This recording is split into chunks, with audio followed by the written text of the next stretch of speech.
Rudzātu vidusskolā šodien, 20. martā, norisinājās vides dienas pasākums, kurā viedās administrācijas un reģionālās attīstības ministre Inga Bērziņa uzdeva vidusskolas audzēkņiem jautājumu: kādas ir cilvēka un dabas savstarpējās attiecības? Esam draugi vai pretinieki? Pasākuma laikā tika runāts par dabu un tās nozīmi. Jauniešiem bija iespēja iepazīt bioloģiskās daudzveidības ieguvumus un uzzināt par Eiropas Savienības dabas aizsardzības mērķiem 2030. gadam. Tāpat tika runāts par aizsargājamajām teritorijām. Līvānu novadā šādu teritoriju ir salīdzinoši maz, taču nākotnē plānots izveidot jaunu dabas liegumu Ošas un Sumangas upes pļavā. Tādiem, kuri vairāk virzās uz eksaktām zinātnēm, kuri vairāk interesē kaut kāda joma ministrijā.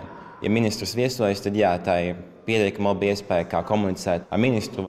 Ministres vizīte Rudzātu vidusskolā bija daļa no 2 dienu reģionālā ceļojuma, kura mērķis ir iepazīt reģiona iedzīvotājus un labāk izprast viņu un pašvaldību vajadzības. Pirmajā valdības sēdē, pašā pirmajā, kurā es piedalījos prezidents.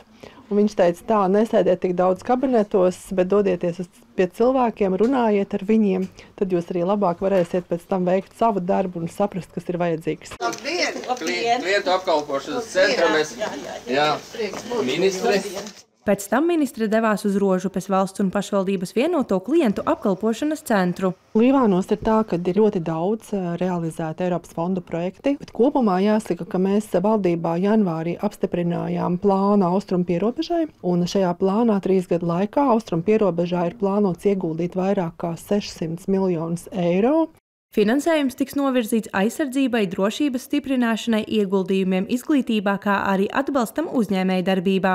Tāpat šodien ministre viesojās Līvānu stikla un amatniecības centrā, apmeklēja optiskās šķiedras uzņēmumu Keram Optek un tikās ar novada pārstāvjiem.